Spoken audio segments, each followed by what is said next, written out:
ನಾನು ಅವಾಗಲೇ ಹೇಳ್ತಾ ಇದ್ನಲ್ಲ ಕ್ರೈಮ್ ಡೈರಿ ಹೆಂಗೆ ಕೆಲಸ ಮಾಡ್ತಿದ್ವಿ ಅಂತ ನೋಡಿ.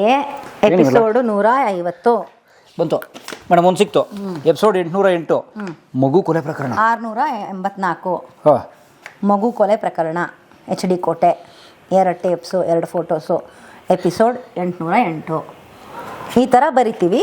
ಇಷ್ಟೇ ಅದು. ಅವಾಗ ಎಲ್ಲ ಮಿನಿ ಡಿವಿ ಹೌದು, ಮಿನಿ ಡಿವಿ ಹಾಕಿ ಅದನ್ನು ನಾವು ಮಿನಿ ಡಿವಿ ಟೇಪ್ ಅಂತ ಬರೋ ಸ್ನೇಹಿತರಾಗ ಅವಾಗ this is mini DV exactly. See ಇದು ಆ್ಯಕ್ಚುಲಿ ಹೊರಗಡೆ ಇದೆ. ರೈತ ಮುಖಂಡ ಗುರುಸ್ವಾಮಿ ಕೇಸ್, HD ಕೋಟೆ, ಮೈಸೂರು. ಸೂಪರ್. ಇದನ್ನ ಇವಾಗ ಅದು ಇಟ್ಟಿದ್ದೀರಿ? ಇದು ಇಟ್ಟಿದ್ದೀವಿ. ಸೇಮ್ ಹೇಗೆ ಪೇಪರ್ ಹೇಗೆ ಪ್ರಿಂಟ್ ಮಾಡಿ ಇಟ್ಕೊಂಡಿದ್ದೀರ ಅದೇ ಥರ? ಈಗೇನಿಲ್ಲ, ಇದನ್ನು ನಾನು ಆಲ್ರೆಡಿ ನಮ್ಮ ಸ್ಟಾಫ್ ಉದಯ್ ಕೊಡ್ತಾ ಇದ್ದಾನೆ. ಅವರು ಇದನ್ನು ಫಂಗಸ್ ಬಂದಿದೆಯಾ ಏನಾದರೂ ಸರಿ ಇದೆಯಾ ಇದನ್ನು CD ಕನ್ವರ್ಟ್ ಮಾಡಿಕೊಡ್ತಾರೆ. ನಾನು ಪ್ರಸಾರ ಮಾಡ್ಬೋದು, ನಿಮ್ಮ ಚಾನಲ್ಗೆ ಹಾಕ್ಬೋದು, ನನ್ನ ಯೂಟ್ಯೂಬ್ ನಾನು ಹಾಕ್ತೀನಿ ಮೇಡಮ್. ಮಿಲಿಯನ್ ಗಟ್ಟಲೆ ಹೋಗುತ್ತೆ. ನನ್ನ ಕಾಪಿ ರೈಟ್ಸ್ ನಂದು, ನಾಟ್ ಈ ಟಿವಿದು. ಈ ಟಿವಿನ ಇಲ್ಲೂ ಎಕ್ಸಿಸ್ಟೇ ಆಗಲ್ಲ, ಚಾನಲ್ ಇಲ್ಲಲ್ಲ. ಕರೆಕ್ಟು. ಕಲರ್ಸ್ ನೋಡಿ ಬಂದು ಕೇಳಂಗಿಲ್ಲ ನೀವು? ಕಲರ್ಸ್ ಕೇಳಂಗೇ ಇಲ್ಲ. ಕಲರ್ಸ್ಗೂ ರಾಮೋಜಿ ರಾವ್ ಫಿಲಮ್ಸ್ ಇದು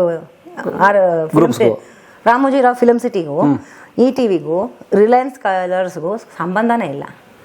ಬಟ್ ಈ ಟಿವಿನ ಕಲರ್ಸ್ ಟೇಕ್ ಓವರ್ ಮಾಡಿರಲ್ಲ, ಅದು ತಗೊಂಡ್ರು. ಈಗ ನೀವು ನನ್ನ ಹತ್ರ ಮನೆ ತೊಗೊಳ್ತೀರಾ, ಮನೆ ಅದಾದ್ಮೇಲೆ ನಿಮ್ದೇ ತಾನೇ. ತೊಗೊಂಡ್ಮೇಲೆ ನಾನು ಹೆಂಗೆ ರೀ ನಂದ್ರಿ ಮನೆ ನಾನು ಒಂದು 2 ದಿನ ಇದ್ದೋಗ್ತೀನಿ ಅನ್ನೋಕ್ಕಾಗತ್ತಾ? ಎಷ್ಟು ಎಪಿಸೋಡ್ ಇದೆ? 1000 ಎಪಿಸೋಡು ಇನ್ನೂ ಇದೆ ಸರ್. ಇದು ಸ್ವಲ್ಪ ಕಡಿಮೆ. ಅಂದರೆ ನಾವು ಏನೇನು ಮಾಡಿದ್ದೀವಿ, ಸ್ವಲ್ಪ ಹೈಲೈಟೆಡ್ ಎಪಿಸೋಡ್ಸ್ನ ಮಾತ್ರ. ಮೇಲ್ಗಡೆ ಹೇಳಿದ್ನಲ್ಲ ಜಿಮ್ ರೂಮು ಅಂತ, ಆ ಜಿಮ್ ರೂಮಲ್ಲಿ ಈ ಥರ ಬೀರುಗಳಲ್ಲಿ ಜೋಡಿಸಿ ಇಟ್ಟಿದ್ದೀವಿ. ನಮಗೆ ಇದರಲ್ಲಿ ಮಗು ಕೊಲೆ ಅಂಥದ್ದು ಏನೇನು ಎದ್ದು ಕಾಣ್ತೋ ಅದನ್ನು ತಗೊಂಡು ಎಕ್ಸ್ಪೆರಿಮೆಂಟ್ ಮಾಡ್ತಾ ಇದ್ದೀವಿ ಇವಾಗ. ಓಕೆ. ಇದು ನಾಳೆ ಎಲ್ಲರೂ ಕ್ರೈಮ್ ಡೈರಿ ಹಾಕಿ ಅಂತಿದ್ದಾರೆ. ಹಾಕಿ ನಾನು ಕ್ರೈಮ್ ಡೈರಿಯಲ್ಲಿ ETV ಅವ್ರಿಗೂ ಸಂಪರ್ಕ ಮಾಡಿದೆ. ಹೆಂಗೆ ಡಂಪ್ ಮಾಡಿಬಿಟ್ಟಿದ್ದಾರೆ ಅಂತಂದರೆ, ಈ ಲೈಬ್ರರಿಲಿ ಎಂದೂ ಮರ್ಯಾದ ಹಾಡು ಕೊಡಿ ಅವ್ರಿಗೆ. ಅವ್ರ ಹತ್ರ ನಮ್ಮ ಹತ್ರ ಇಲ್ಲ ಎಂದೂ ಮರ್ಯಾದ ಹಾಡು. ಅದಾದರೂ ಕೊಡಿ, ನಾವು ಹಾಕೋತೀವಿ. ನಿಮ್ಗಂತೂ ಪ್ರಯೋಜನ ಇಲ್ಲ. ಇವಾಗ ನೀವು ರಿಲಯನ್ಸ್ ಇವ್ರು ಯಾರಿಗೆ ಕಲರ್ಸ್ ಅವ್ರಿಗೇನು ಕೊಡಲ್ಲ, ನಮಗಾದರೂ ಕೊಡಿ ಅಂತಂದರೆ ಹೆಂಗೆ ಡಂಪ್ ಮಾಡಿದ್ದಾರೆ ಅಂದರೆ ಯಾವ ಕಂಟೆಂಟ್ ಎಲ್ಲಿದೆ ಅವ್ರಿಗೆ ಗೊತ್ತಿಲ್ಲ. ಸೊ ಅವ್ರ ಹತ್ರ ಸಿಗ್ತಿಲ್ಲ. ಈಗ ನಮ್ಮ ಹತ್ರ ಇರೋದಕ್ಕೆ ನಾವು ಇಷ್ಟು ಸರ್ಕಸ್ ಮಾಡಿ ಕ್ರೈಮ್ ಡೈರಿ ತುಂಬ ಚೆನ್ನಾಗಾಗುತ್ತೆ ಇದೆಲ್ಲ series. All the best madam, all the best. Thank you so much. Super. ಎಷ್ಟು ಜನ ಇದೆ ಸ್ಟಾಫ್ ಈಗ ಸದ್ಯಕ್ಕೆ ನಾವು ಒಂದು 25 ಇದ್ದೀವಿ.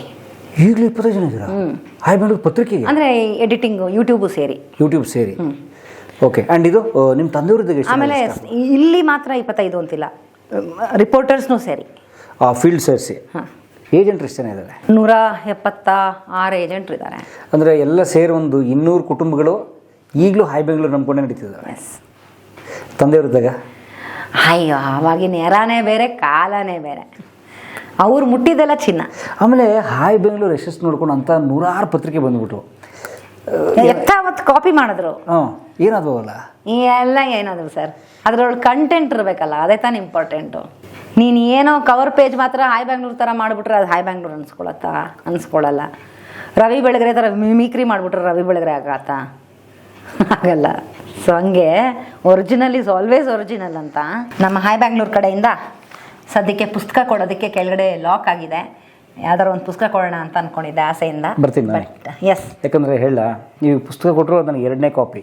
ಯಾಕಂದರೆ ನಾನು ನಿಮ್ಮ ತಂದೆಯವ್ರು ಎಷ್ಟು ಅಭಿಮಾನಿ ಅಂದರೆ, ನಿಮ್ಮ ತಂದೆಯವರು ಇದ್ದಾಗಲೇ ಆವತ್ತಿನವ್ರಿಗೆ ಎಷ್ಟು ಪುಸ್ತಕ ಬಂದಿಲ್ಲ ಅಷ್ಟು ಒಂದು ಸೆಟ್ ತೊಗೊಂಡೋಗಿದ್ದೆ. ಅವತ್ತು ನಂದು ದುಡ್ಡು ಇಲ್ದಿರೋ ದಿನ ಆ ದುಡ್ಡು ಹೊಂದ್ಸ್ಕೊಂಬಂದು ಅವ್ರ ಆಟೋಗ್ರಾಫ್ ಹಾಕ್ಕೊಡ್ತೀನಿ ನನ್ನ ಪುಸ್ತಕ ನೀವು ಬಂದರೆ ಅಂತ ಹೇಳಿದಕ್ಕೆ ಬಂದು ತೊಗೊಂಡೋಗಿದ್ದೆ.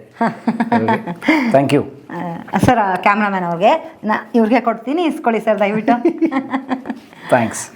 ಇಂಗ್ಲೀಷ್ನಲ್ಲಿ ಒಂದು ಸಿನಿಮಾ ಇದೆ, ಸಿಟಿಸನ್ ಕೆ. ನೀವು ನೋಡಿರ್ಬೇಕು. ಆರ್ಸನ್ ವೆಲ್ಸ್ದು ತುಂಬ ಒಳ್ಳೆ ಸಿನಿಮಾ, ಆಸ್ಕರ್ ಬಂದಿರೋ ಸಿನಿಮಾ.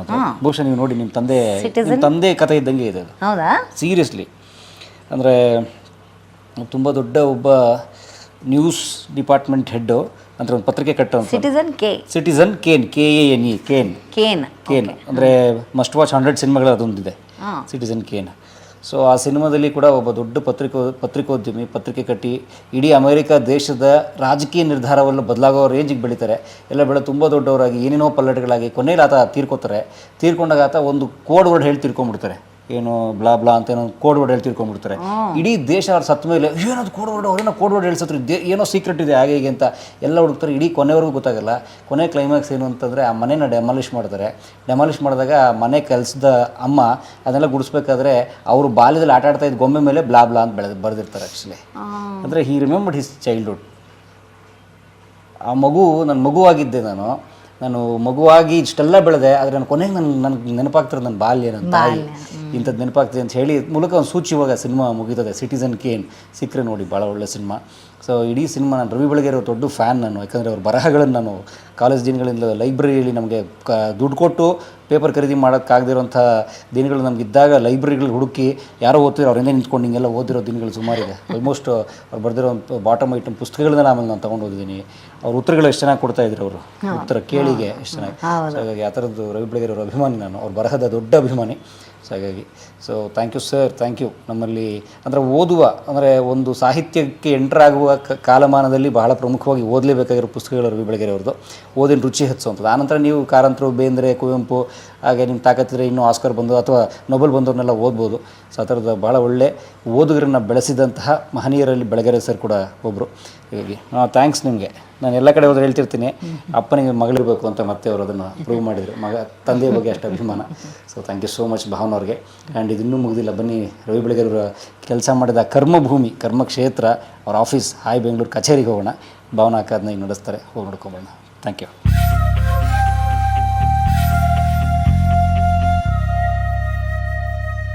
ಎಲ್ಲರೂ ಕಲಾ ಮಾಧ್ಯಮ ಮನೆ ಮಾತಾಗಿರೋ ಅಂಥದ್ದು ಯೂಟ್ಯೂಬ್ ಚಾನಲ್ಲು.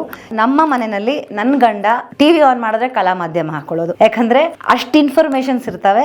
ಸೊ ಹಾಗಾಗಿ ತಾವುಗಳು ಅಷ್ಟೇ ಇನ್ಫಾರ್ಮೇಷನ್ಸ್ ಬೇಕು, ವ್ಯಕ್ತಿಗಳ ಬಗ್ಗೆ ಪರಿಚಯ ಬೇಕು ಅಂತಂದರೆ ಕಲಾ ಮಾಧ್ಯಮಕ್ಕೆ ಸಬ್ಸ್ಕ್ರೈಬ್ ಆಗಿ ಬೆಲ್ ಬಟನ್ ಒತ್ತಿ ಅವರಿಗೆ ಸಪೋರ್ಟ್ ಮಾಡಿ. ಇವರ ಕಲಾ ಮಾಧ್ಯಮ ಎಲ್ಲ ಕಡೆ ತುಂಬ ಹಬ್ಬಿ ಇನ್ನೂ ಹೆಮ್ಮರವಾಗಿ ಬೆಳಿಬೇಕು ಅಂತ ನಾನು ಕೇಳ್ಕೊತೀನಿ. ವಿಡಿಯೋ ನೋಡಿದ್ದಕ್ಕೆ ನಿಮಗೆ ತುಂಬ ಧನ್ಯವಾದಗಳು.